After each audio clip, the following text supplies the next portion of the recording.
Yo guys, selamat datang kembali di channel gue. Jadi gue ini rekamannya itu siang, jadi gue maklumi suara-suara di luar ya palingan banyak yang masuk karena gue nggak ada peredam juga, nggak ada gabus untuk menahan peredam suara yang ada dari luar. Jadi gue maklumin aja. Jadi sekali lagi gue minta maaf atas suara-suara di luar yang masuk ke dalam video gue. Jadi apa motif paling aneh yang pernah lo dengar untuk pembunuhan? Biasanya kasus yang gue bahas itu kasusnya panjang, alot, dan berliku-liku. Tapi lain halnya dengan kasus ini. Kasus ini sepele, sebentar, dan tidak butuh waktu lama untuk polisi menangkap pelaku. Karena kejadiannya persis terjadi di depan mata kepala pihak kepolisi. Dan seperti apakah kisahnya? Sebelum itu, hai semua, nama gue Dedis, gue dari Indonesia. Subscribe channel ini, nyalakan notifikasi bel supaya tidak ketinggalan video gore, creepy, dan misteri. Dan juga alangkah baiknya jika lo tekan tombol share dan like-nya agar gue semangat buat konten yang baru. Setelah sudah siap, mari kita ke kisah nyata untuk episode kali ini.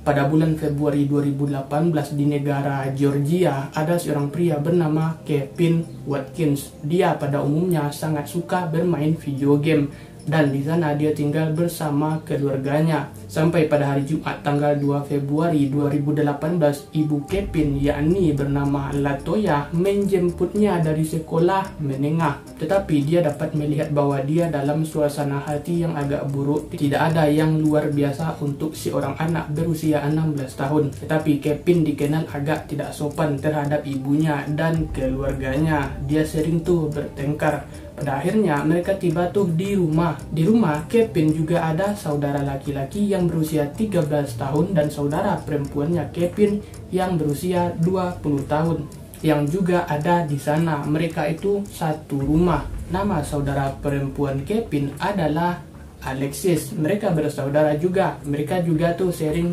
bertengkar, tapi bertengkar adu mulut biasa dan juga bentar doang ributnya. Kadang-kadang juga bentar lagi akur. Diketahui Alexis baru saja tuh bertunangan dan juga punya anak yang berumur 3 tahun. Dia juga sering dibilang ibu muda. Lalu ketika Kevin sampai di rumah, dia melakukan apa yang biasa dia lakukan. Dia langsung menuju kamar tidurnya untuk memulai bermain game seperti yang dia lakukan biasa-biasanya. Ibunya yakni Latoya merasa tidak enak badan, jadi dia pergi ke kamarnya untuk beristirahat sebentar. Dengan begitu banyak orang di rumah menggunakan wifi, itu tentu saja akan mulai melambatkan jaringannya yang tersalurkan karena kapasitas yang rame yang tersambung ke wifi yang cuma satu.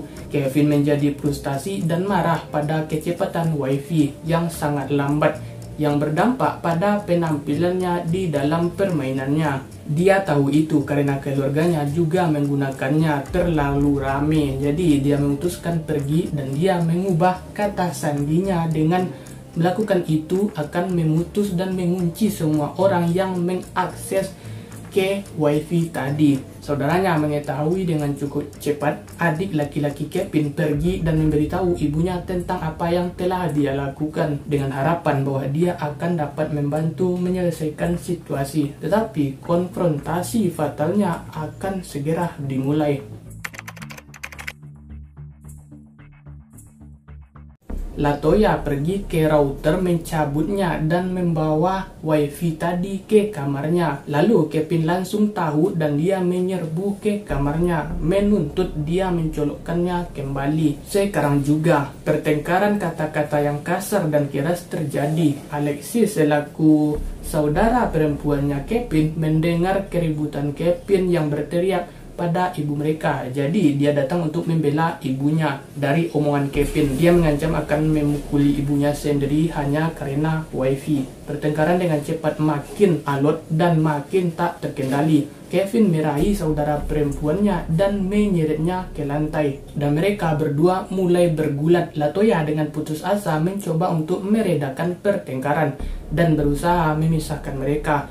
Usaha ini terbukti tidak berhasil. Kemarahan Kevin menguasainya, matanya tampak berkaca-kaca dan dia mencekik adiknya sendiri. Lengannya melingkari leher adiknya dengan erat. Seberapapun Latoya mencoba, dia tidak bisa berbuat apa-apa selain melihat putrinya dicekik atau dipiting oleh putranya, yakni Kevin. Lalu Latoya berlari ke telepon dan menelpon 911 untuk mendapatkan bantuan, dan 3 menit kemudian putra Latoya yang lain juga menelpon layanan darurat. Anak laki-laki itu berkata, saudara laki-lakiku mencoba memukuli ibuku dan gila. Dia juga mengatakan kepada mereka bahwa dia telah mencekik adik perempuannya sendiri. Polisi segera dikirim dan tiba dalam waktu 10 menit. Polisi lalu memasuki gedung untuk menemukan Kevin bersama adiknya. Setelah sekian lama, Alexis masih dalam cekikan Kevin.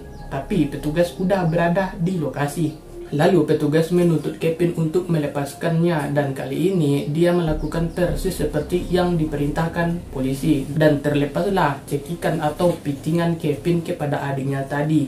Lalu Alexis, adiknya, terjatuh ke tanah. Dia sekarang benar-benar tidak sadarkan diri karena dia tidak bergerak. Petugas datang ke sisinya untuk memeriksa pernapasannya. Petugas kemudian mulai melakukan CPR. Setelah melihat putrinya terjatuh ke lantai, Latoya menangis dan berteriak memanggil ambulans. Lalu ambulans dipanggil dan dia dibawa ke rumah sakit. Tetapi menjadi jelas dan bahwa Alexis tidak menanggapi lagi dan dinyatakan dia meninggal dunia pada dini hari waktu setempat.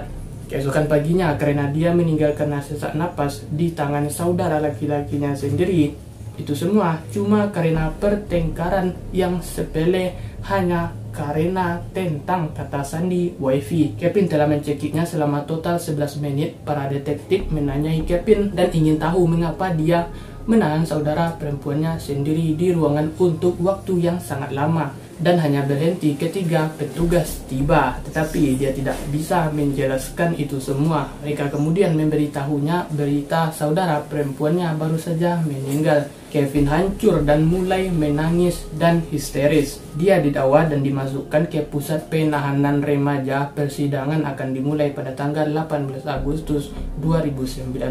Alih-alih diadili oleh juri, dia mengabaikan hak-haknya dan memilih persidangan. Disinilah hakim mendengar kesaksian, meninjau semua bukti dan memutuskan hukuman yang tepat buatnya. Latoya ditugaskan dengan beban yang menghancurkan untuk bersaksi melawan putranya sendiri. Dia menceritakan kisah itu. Dia mengatakan bahwa Kevin telah menyerbu ke kamar tidurnya menuntut router WiFi. Setelah konfirmasi yang keras, Alexis berlari ke kamar tidur untuk membela ibunya dan ibunya meraih Kevin.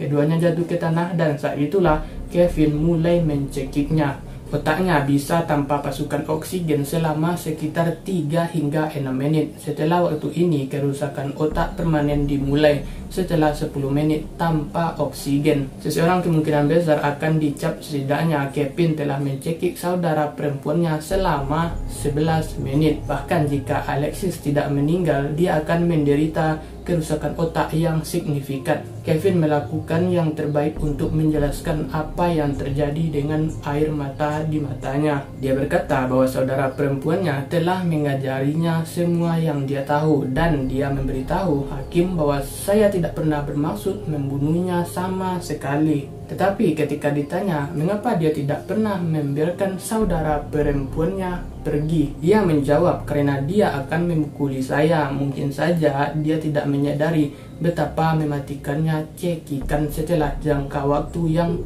sangat lama. Hakim percaya bahwa dia tidak bermaksud membunuh saudara perempuannya hari itu juga, tetapi tidak dapat diabaikan bahwa dia menolak untuk membiarkannya pergi dan karena ini nyawanya diambil, yang meninggalkan seorang anak berusia 3 tahun tanpa seorang ibu. Hakim kemudian membacakan keluar keputusan Kevin dijatuhi hukuman penjara seumur hidup tanpa kemungkinan pembebasan bersyarat. Tangisan meledak dari bangku tempat keluarga Kevin duduk. Hakim berbicara tentang betapa menyesalnya dia karena dia tidak diberi bantuan yang tepat yang dia butuhkan untuk mengatasi amarahnya. Dengan tepat, mata Kevin dipenuhi air mata saat dia memberitahu bahwa dia akan dipenjara. Dia menyesal borgol dipasang padanya saat dia dibawa pergi ketika menulis tentang sebuah kasus. Saya merasa itu adalah praktik yang baik untuk benar-benar berpikir tentang bagaimana hal itu pasti terjadi pada korban dan keluarga korban, dan terkadang pembunuhannya juga. Dan apa yang gue temukan sangat menghancurkan tentang kasus ini adalah bahwa Putri Latoya terbunuh adalah satu tragedi yang memilukan,